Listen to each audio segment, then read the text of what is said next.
घूमने की जगह है क्या?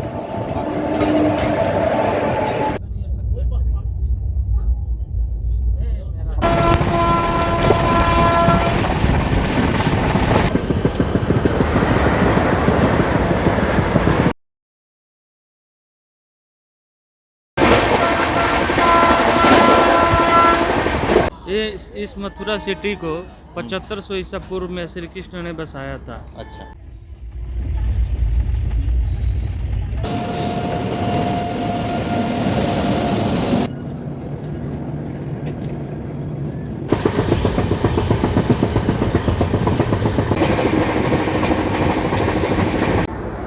तो फाइनली दोस्तों हम लोग लखनऊ जंक्शन पहुंच चुके हैं। अभी रात के 1:30 हो रहे हैं और ये ट्रेन अपने शेड्यूल से बहुत ही लेट चल रही है। इसको यहाँ 11:15 बजे पहुँचना था, ये 2 घंटे लेट चल रही है ट्रेन। हम लोग सफ़र कर रहे हैं पटना कोटा एक्सप्रेस में और इससे पहले वाले ब्लॉग में हम लोगों ने पटना से सुल्तानपुर तक का सफ़र देखा। अभी हम लोग हैं लखनऊ जंक्शन पे, यहाँ से हम लोग कोटा तक का सफ़र को तय करेंगे। अब मौसम काफ़ी अच्छा हो चुका है, बारिश भी हो रही है।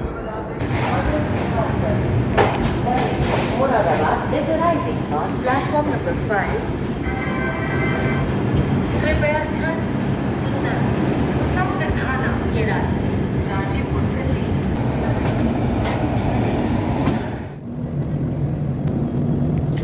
तो सुबह आँख खुलते ही अगर आपकी नज़र किसी ऐसे पक्षी पे पड़ जाए जो बहुत ही सुंदर है, वो भी राष्ट्रीय पक्षी मोर, तो काफ़ी अच्छा लगता है, काफ़ी सुहाना मौसम है।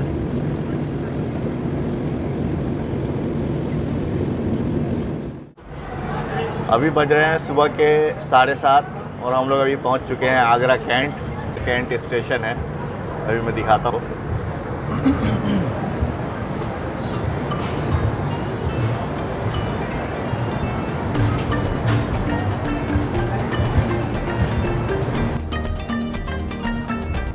जैसा कि आप लोग जानते ही हैं, आगरा में 7 वंडर्स ऑफ द वर्ल्ड में से एक वंडर ताजमहल आगरा में है। इसके अलावा भी आगरा में मैजेस्टिक गार्डन बहुत ही फेमस है और यहाँ का मुगलई फूड ये भी बहुत फेमस है। तो कभी आप आगरा आएँ तो ये ज़रूर ट्राई करें।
पहुंच चुके हैं मथुरा जंक्शन।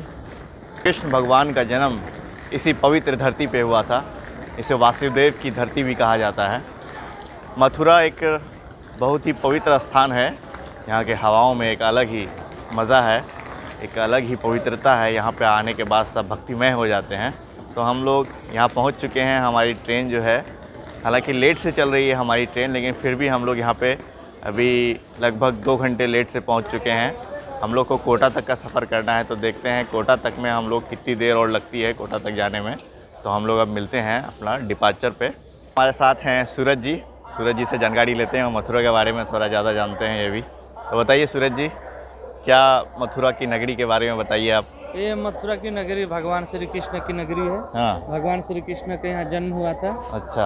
यहाँ घूमने के लिए पूरे देश और फॉरेन से काफ़ी लोग आते हैं और अच्छा। इसको प्रेम की नगरी कहा जाता है। बिल्कुल।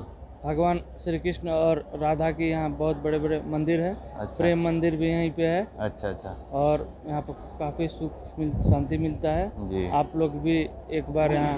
जी जी। मथुरा जंक्शन पे हमारे ट्रेन का इंजन चेंज होके पीछे से आगे की तरफ लग रहा है। अब यहाँ से सीधा भरतपुर जंक्शन हम लोग पहुँचेंगे, फिर वहाँ पे मिलते हैं आपसे।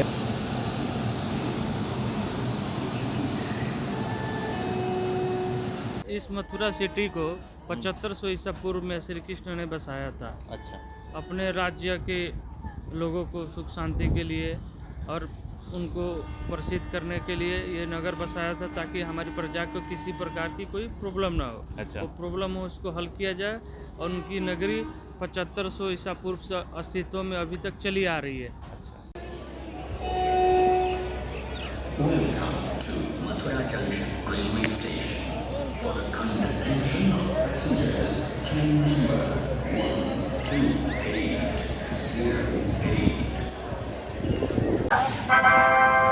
और एक बिस्किट दे देना कोई। वो तो हम लोग अभी खा रहे हैं चाय बिस्किट। जी हाँ, मथुरा जंक्शन पे चाय बिस्किट का आनंद ले रहे हैं। Platform number 9। Thank you.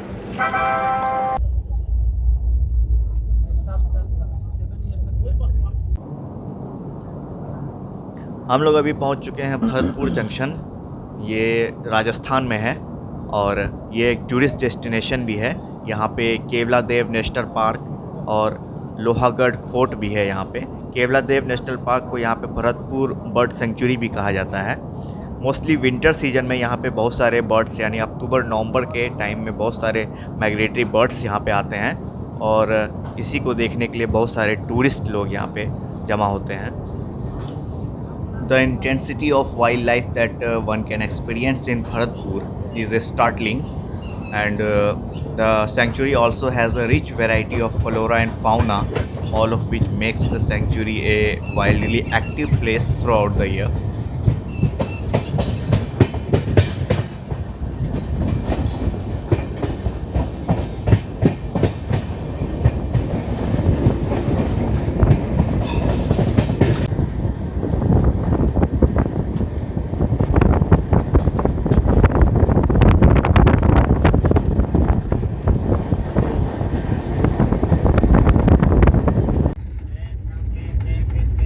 Monsoon में राजस्थान का मौसम काफ़ी सुहाना हो गया है, तो आप लोगों भी इन मौसम का मज़ा लीजिए।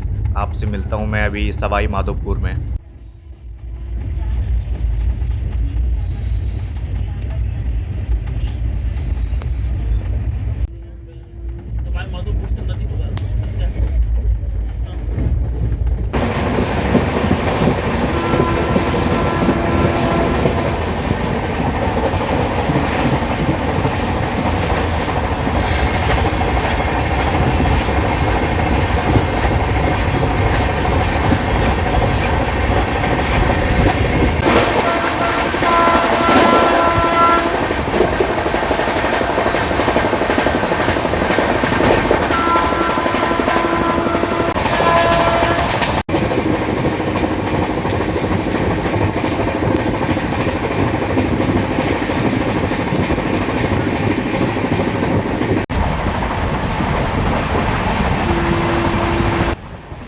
सवाई माधोपुर जंक्शन आने से पहले और सवाई माधोपुर जंक्शन के बाद भी पहाड़ों का जो सिलसिला शुरू होता है वो काफ़ी आनंददायक है। देखने में काफ़ी अच्छा लगता है कि राजस्थान में भी इतनी हरियाली है और इतने पहाड़ हैं, जो है पेड़ हैं, बहुत अच्छा लगता है ये देख के। अभी मानसून का समय चल रहा है, इसलिए हमारे सफ़र में हर जगह बादल, बारिश, ठंडी हवाएं देखने को मिल रही हैं।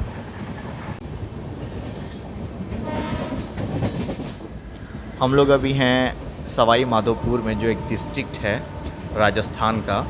यहाँ पे सबसे फेमस है रणथंभौर फोर्ट, जो कि यूनेस्को वर्ल्ड हेरिटेज साइट है, और रणथंभौर नेशनल पार्क भी यहाँ से है, जो रेलवे स्टेशन से 7 किलोमीटर के डिस्टेंस पे है। वैसे सवाई माधोपुर को महाराजा माधव सिंह ने, जो जयपुर के महाराजा थे, उन्होंने बसाया था इस शहर को। मोस्टली यहाँ टेम्परेचर मई और जून में 49 डिग्रीज तक हाईएस्ट चला जाता है। और यहाँ का सबसे nearest airport Jaipur international airport है। आप सड़क मार्ग के द्वारा भी जा सकते हैं, नेशनल हाईवे 552 के द्वारा। ये टोंक सवाई माधोपुर सड़क मार्ग कहलाता है। सवाई माधोपुर दिन के 12 बजे। अभी देखता हूँ कोटा जाते जाते कितना और मेकअप कर पाती है हमारी ट्रेन। यहाँ ही 12 बज गए, जबकि 12 बजे से कोटा में होना चाहिए था। तो बहुत ही अच्छा शहर है।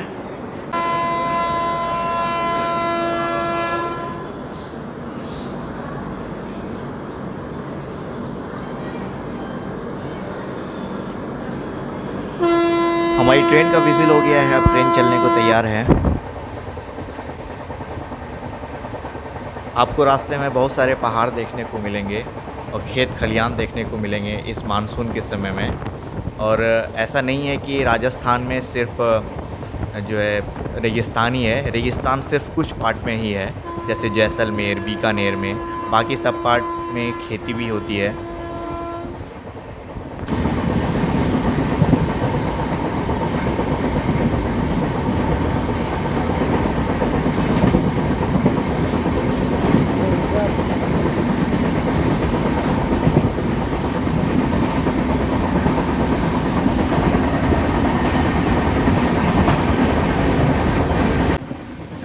वैसे तो पहाड़ों को देखना आनंददायक होता ही है, लेकिन इस तरह से बादलों का पहाड़ों के चारों तरफ घिर जाना और भी आनंददायक बना देता है सफ़र को, और देखने में भी काफ़ी मज़ा आता है।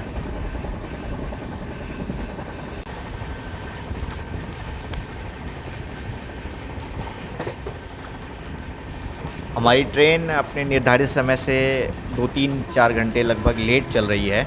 तो उसी लेट को ये मेकअप कर रही है। ट्रेन बिना रुके कहीं फास्ट चलते ही जा रही है। इस देरी का पता तब नहीं चलता जब ये ट्रेन किसी पहाड़ी के पास, किसी ब्यूटीफुल से जगह के पास रुक जाती है और वहाँ पे बहुत सारी बारिश होने लगती है। तो वहाँ पे आदमी भूल जाता है कि हमारी ट्रेन लेट भी है। बिहार से इतनी दूरी तय करने के बाद कोटा शहर में जाके पढ़ने वाले बच्चों से मेरी यही कामना है कि वो सफल हों और अपने देश का नाम रोशन करें, और जब तक सफलता ना मिले तब तक डटे रहें।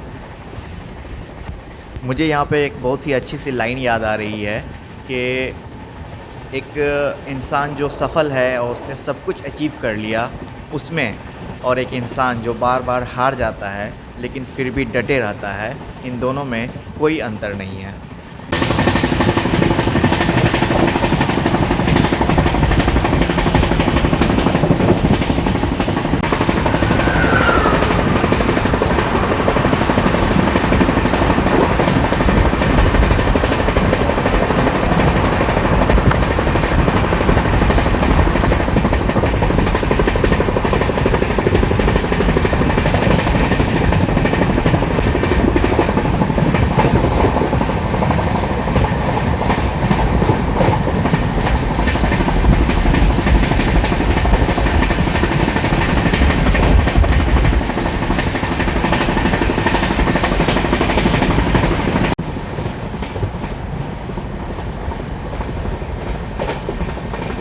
हमारी ट्रेन पहाड़ों के बीच से गुजरते हुए अपने गंतव्य की ओर, कोटा जंक्शन की ओर चली जा रही है काफ़ी रफ्तार से, और ये अनुभूति काफ़ी आनंददायक है। तो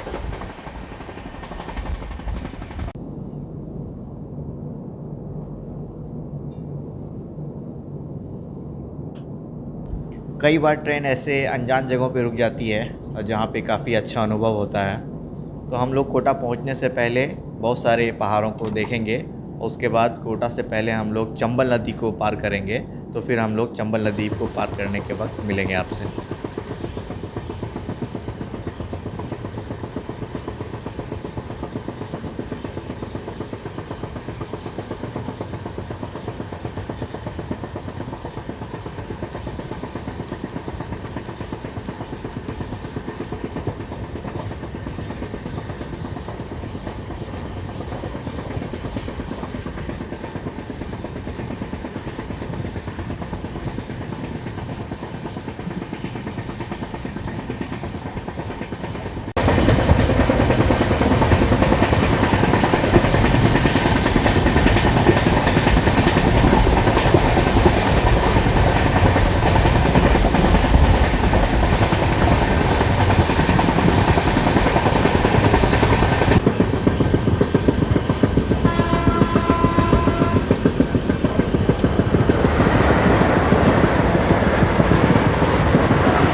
घूमने की जगह है क्या?